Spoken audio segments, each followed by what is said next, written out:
Sometimes pointing out what seems to be the patently obvious might appear to be a useless exercise.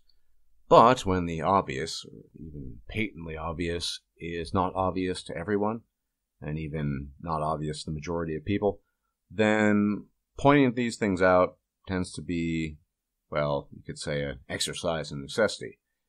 And so it's the case with this recent shooting, about a week or two ago, with this not-so-nice guy, David Katz, who opened fire on a number of people, killed 2, injured several others, after a John Madden football EA sport tournament of sorts.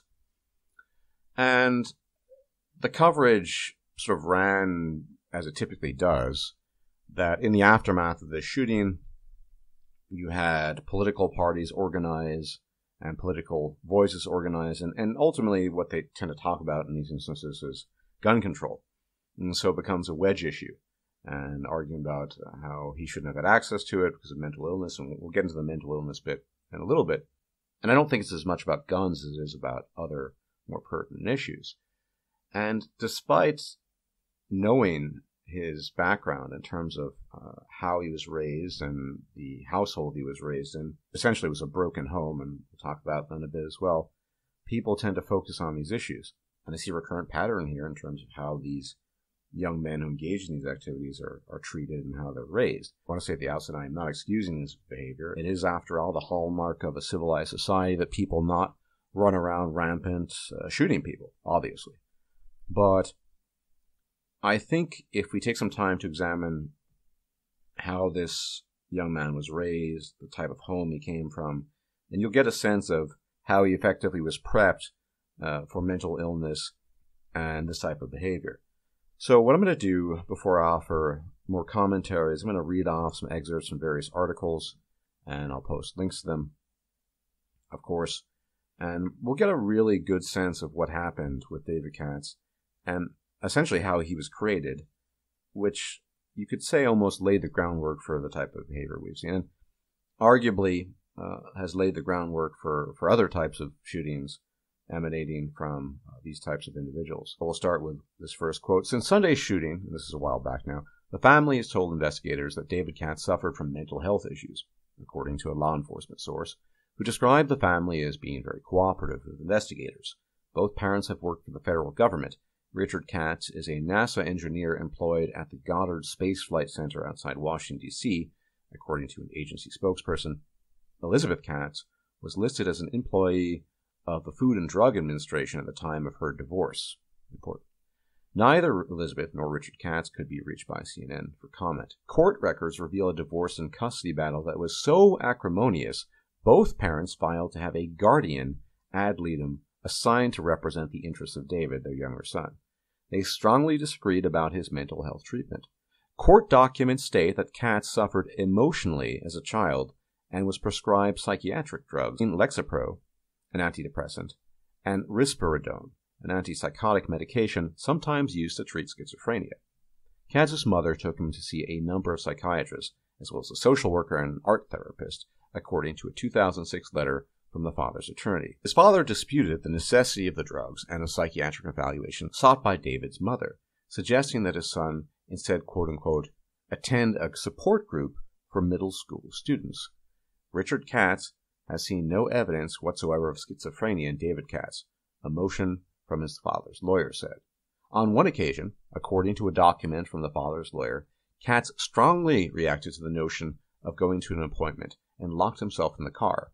The boy was then faced with the prospect of being put in handcuffs by the police. The day after his 13th birthday, the police were called to the mother's Columbia home to help with her son because of the quote-unquote volume of the television and his overall lack of respect towards her and his grandmother, according to a police report.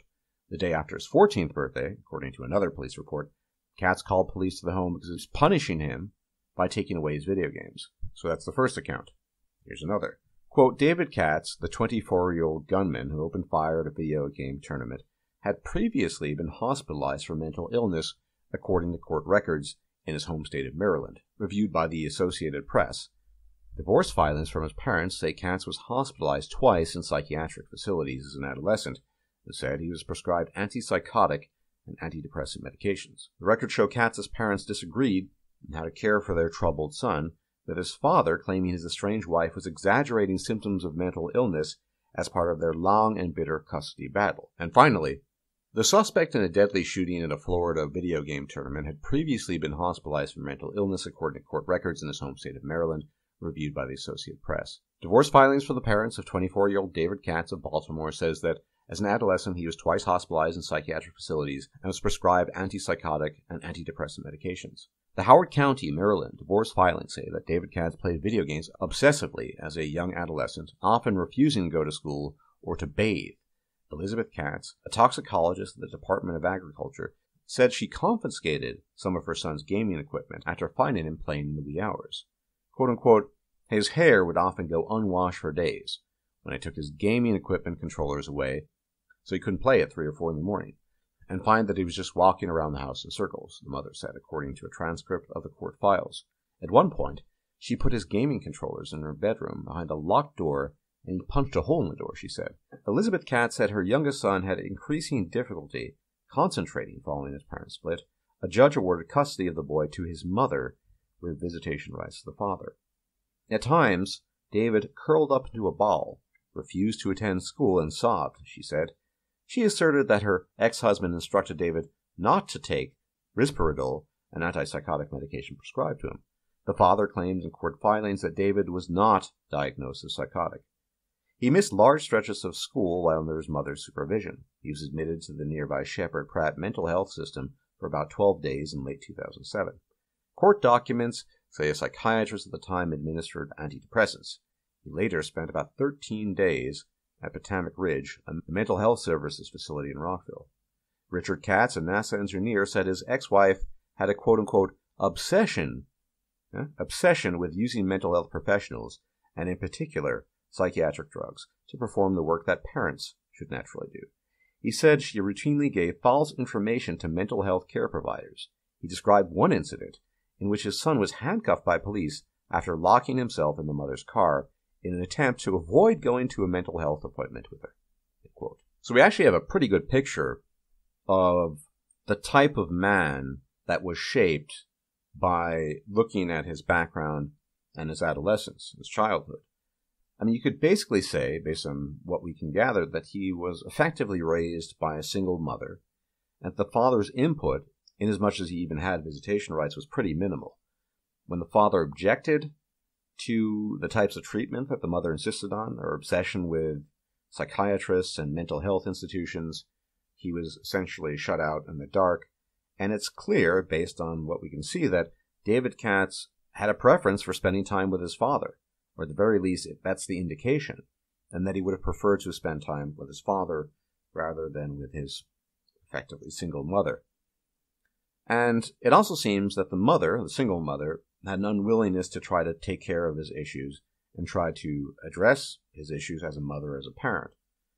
And again, this is a recurrent pattern in many, if not most of these shootings, not all of them, where you have these young boys who are treated in an abominable fashion. And obviously, there's always a genetic component. Genes need to interact with the environment. And if David Katz had a predilection towards this type of behavior, mental illness for lack of a better description, then it certainly was not helped by the type of upbringing he had. And it's always amazing in the mainstream how they don't point this out. They don't point out the fact that single motherhood, broken homes, broken marriages are a huge contributing factor to this type of behavior. They just gloss over it. They might mention that he has mental health issues, as he obviously did, but they don't look at the cause and effect. Instead, they just jump to wedge issues such as gun control. Well, the reality is, I think, the evidence at least hints at that if David Katz had been raised in his father's house, that he might have turned out a little bit differently. He might have turned out better. Who knows? We don't really know. It's impossible to say in retrospect. But the mainstream just seems oblivious to this. It just seems to be another recurrent issue, another side effect of a fatherless home, and of an incompetent mother who obviously was competent enough to pop out children, but not do the legwork that came afterwards. Instead, just dumping the parental work she should have done onto mental health professionals and people that, frankly speaking, probably didn't give a shit about David and just decided to prescribe some pills. Just have him pop the pills, he'll be okay. There are instances where popping pills by itself, I suppose, could work, but it's pretty obvious based on everything we know that the divorce hit David pretty hard, and he didn't really want to stay with his mother. If you have a child that is obsessively playing video games, I mean, it's not the only reason, but it's obvious in this case, locking himself in a car room because he doesn't want to go to these mental health facilities. And I'm not saying that he was necessarily correct in that, and maybe there was some good intention behind it, we don't know, that you want to develop some way of dealing with this issue, with this mental health condition, in a way that the child or the adolescent can accept and will acquiesce to, rather than offer the resistance that obviously David Katz offered in this case. But again, I don't think this is going to stop anytime soon. We're going to see more of these shootings, and time and again, it'll probably be the case of somebody who was raised in an environment, a family environment, that was, well, suboptimal to say the least. I'm being euphemistic about that. Being raised in a single mother household with limited input from the father, being raised by a mother who didn't really want to be a mother by the sounds of it, or at the very least was incapable. She clearly was overwhelmed by her son, and so tried to deport him off to external sources for treatment and dealing with his behavior. Well, I mean, what else do you expect? So at the outset of this video, I said I'm pointing out the obvious. It's obvious to me. It's probably obvious to the audience. But the mainstream still hasn't gotten with the program, unfortunately. They don't understand this type of environment is highly toxic and nothing good comes of it. And so it's very unfortunate for all the parties involved. The parents who lost their son, the son who engaged in murderous and criminal activity, and the people that lost their lives and the people that were injured. And there's no way you can really make light of any of these incidents. David Katz's background, how he was raised, the incident itself, the people who suffered. But it would be nice just once if there were a public statement. Say, yeah, we see a recurrent pattern here. Maybe we should investigate the deleterious effects of single motherhood and broken homes. But we can't do that, right? Because divorce court's still worth billions.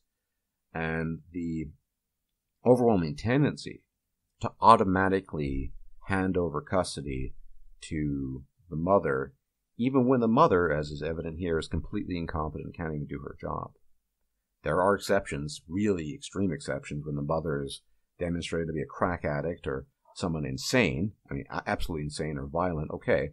But for the most part, in 85 to 95% of the cases, the mother gets custody, even when she's not deserving. So clearly the court was in the wrong here. And if you look at the long chain of events, you get what we got in Jacksonville, Florida. Well, I've said what I can say about this. And I think it's important to make these videos, even if in a sense the topics or the knowledge is something that everybody knows in my audience, because somebody needs to point it out. Somebody needs to point out the facts here that this type of environment is very bad for children, and it doesn't have to, but it can lead to this type of behavior, and ultimately it can lead to the loss of human life. And the mainstream, be it the media, the courts, mental health professionals, all these people, it's funny how silent they are on this issue. But where money is involved, people tend to stay quiet on these matters. So anyway, thanks for tuning in. Probably more to come if I'm still alive, and I will check you out later. Bye-bye. If you liked this video, please like, share, and subscribe. And if you enjoy my content, please consider making a donation or becoming a patron. Thanks for watching.